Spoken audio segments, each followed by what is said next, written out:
Halo teman-teman, perkenalkan nama saya Cynthia Anggriani Munuji, NIM 1913010051,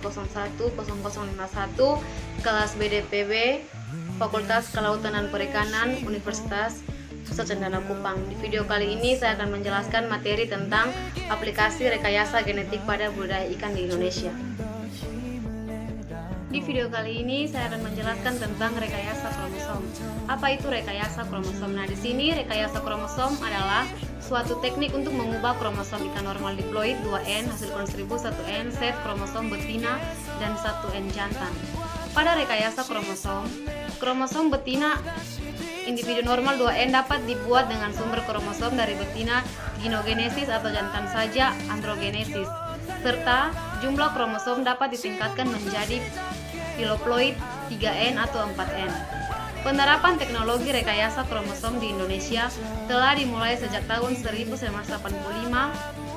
atau Gustiano dan Sumantadinata 1987. Namun demikian, perkembangan teknologi ini dalam konteks perbaikan mutu genetik ikan tidak berjalan sebagaimana diharapkan karena tidak diletakkan dalam kerangka program breeding yang besar dan terarah. Selanjutnya, ginogenesis. Ikan ginogenesis diperoleh dari telur yang telah dibuai oleh sperma yang telah dirusakkan intinya dengan radiasi ultraviolet, kemudian diberi kejutan termal atau panas atau dingin pada tahap perkembangan embrio tertentu. Apabila pemberian kejutan dilakukan pada stadia meiosis, maka akan terbentuk individu meiotik ginogenesis. Sedangkan apabila pemberian kejutan dilakukan pada stadia mitosis atau pembelahan dua sel, maka akan dihasilkan individu mitotik ginogenesis. Teknologi untuk menghasilkan meiotik dan mitotik ginogenesis telah dikemukakan oleh Ahmad dan Gustiano 1990. Sedangkan androgenesis adalah kebaikan dari ginogenesis di mana sifat yang diturunkan hanya berasal dari jantan. Kedua teknik rekayasa kromosom tersebut telah berhasil diterapkan pada banyak jenis ikan air tawar. Namun demikian, yang banyak dilakukan di Indonesia hanya ginogenesis. Poliploidi. Secara teori, ikan poliploid 3N dan 4N akan tumbuh lebih cepat dibandingkan dengan ikan normal diploid 2N. Ikan triploid 3N dapat diproduksi dengan cara memberikan kejutan panas atau dingin terhadap telur yang dibuahi oleh sperma ikan jantan normal pada stadia meiotik. Dengan demikian, ikan triploid memiliki 2N kromosom dari betina dan 1N kromosom dari jantan. Hasil pengujian keragaan ikan triploid dibandingkan dengan ikan normal tidak selalu memberikan hasil yang positif. Di Indonesia, keberhasilan pembentukan ikan triploid melalui kejutan panas pada ikan mas telah dilaporkan oleh Gustiano dan Prihadi. Pada pengujian ikan lele triploid didapatkan bahwa tidak terdapat perbedaan ketahanan penyakit dibandingkan dengan ikan lele diploid. Melaporkan bahwa ikan kakap merah triploid yang dipelihara dalam keramba jaring apung memiliki pertumbuhan yang tidak berbeda dengan jenis diploid. Secara umum, penggunaan ikan triploid belum banyak digunakan secara komersil kecuali pada kekarangan. Khusus ikan grass carp lebih banyak digunakan untuk mengendalikan populasi yang dapat digunakan untuk mengontrol gulma di suatu perairan waduk atau perairan tertutup. Selanjutnya, manipulasi dan kontrol kelamin dan hormon. Jenis kelamin suatu ikan secara genetis sudah ditetapkan pada waktu pembuahan. Namun, kunat ikan yang baru menetas belum berdiferensiasi menjadi jantan atau betina. Determinasi seks merupakan mekanisme untuk mengarahkan diferensiasi seks, di mana diferensiasi seks adalah perkembangan testis ataupun ovarium dari gonad yang belum berdiferensiasi. Proses determinasi dan diferensiasi seks pada ikan sangat labil dan memungkinkan untuk dimanipulasi secara ploidi menggunakan hormon, kejutan suhu, dan faktor lingkungan yang lain. Berdasarkan hal tersebut, dikenal teknik untuk memanipulasi dan mengontrol kelamin ikan menggunakan hormon. Pengendalian kelamin dan aktivitas reproduksi pada ikan adalah salah satu cara untuk meningkatkan produktivitas ikan dalam kegiatan aquaculture. Dalam budaya perikanan dikenal istilah budaya ikan berkelamin tunggal. Selanjutnya, proses perkembangan dan mekanisme determinasi kelamin pada ikan memungkinkan kita untuk memanipulasi kelamin pada ikan meskipun genotip jantan atau betina ditentukan saat pembuahan. Namun, determinasi fenotip kelamin terjadi pada proses perkembangan dan waktu determinasi tersebut bervariasi tergantung spesiesnya. Tujuan utama membentuk populasi ikan berkelamin tunggal baik jantan maupun betina saja adalah untuk memperoleh pertumbuhan yang lebih cepat, mengontrol reproduksi, dan mendapatkan penampilan yang lebih baik. Ditambahkan oleh tujuan dari pembentukan populasi berkelamin tunggal adalah untuk menghindari kerusakan biodiversitas dan menghindari introduksi gen yang telah dimodifikasi pada ikan transgenik.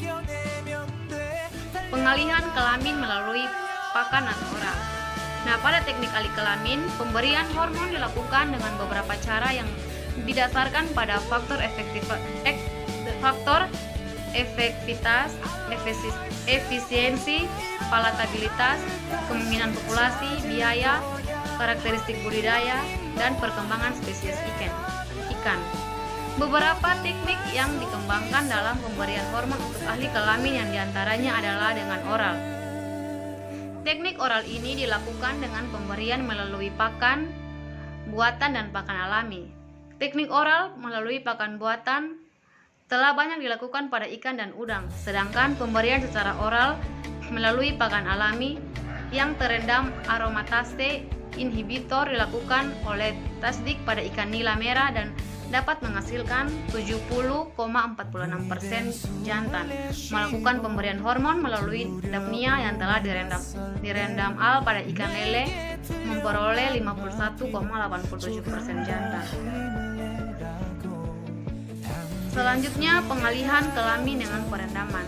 Nah, di sini teknik perendaman ini dilakukan pada berbagai fase, diantaranya adalah pada fase embrio, larva maupun induk. Pada fase embrio yang dilakukan pada ikan lele menggunakan al menghasilkan dosis 30% mg efektif untuk meningkatkan persentase jantan sebanyak 67,46%. Pada fase menggunakan al sebesar 72,90 pada larva yang berumur 0 hari. Pada ikan gapi berhasil didapatkan persentase jantan sebesar 46,99% setelah dilakukan perendaman terhadap larva selama 10 jam. Metode perendaman yang lain adalah pada induk. Berhasil mendapatkan 99,4% jantan setelah melakukan perendaman induk plati padang pada hormon 17 dengan dosis 4 mg. Teknik lain yang digunakan adalah teknik implantasi untuk pemberian hormon. Teknik ini telah berhasil dilakukan oleh Harijanto tahun 2006 pada induk ikan lele Dumbo yang telah diovariektomi parsial kemudian diimplan hormon 17%. Pembentukan jantan dan betina super.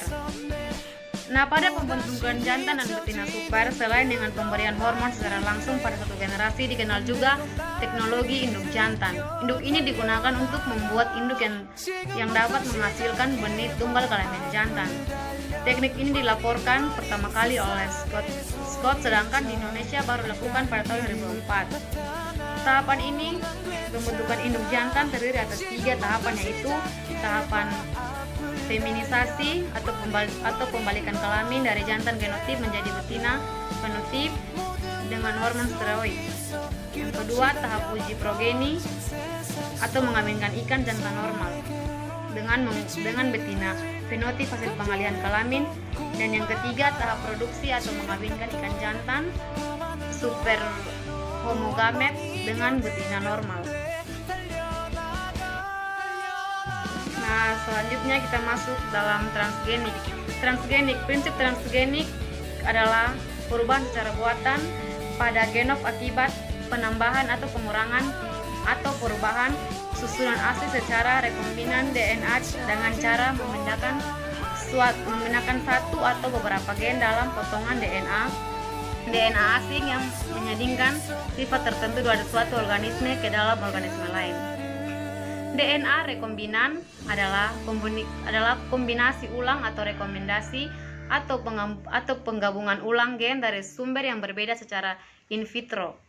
Teknologi DNA rekombinan dimulai sekitar tahun 1970, berkembang semenjak ditemukannya struktur DNA oleh Watson dan Crick tahun 1953, dan sejak saat itu telah menghasilkan kemajuan dalam berbagai bidang, antara lain beberapa rekombinan di bidang peternakan, farmasi, dan beberapa produk bioaktif lainnya. Di bidang perikanan, aplikasi teknologi transgenik telah dilakukan sejak tahun 1985 pada berbagai jenis ikan seperti ikan koki, terut pelangi, lele, mas, merdeka, salmon, abalon, dan nila. Aplikasi dan hasil ikan transgenik. Terdapat 5. Yang pertama, transgenik pada laju pertumbuhan dan konversi pakan. Yang kedua, transgenik pada nutrisi. Yang ketiga, transgenik pada kontrol penyakit. Yang keempat, transgenik pada toleransi lingkungan.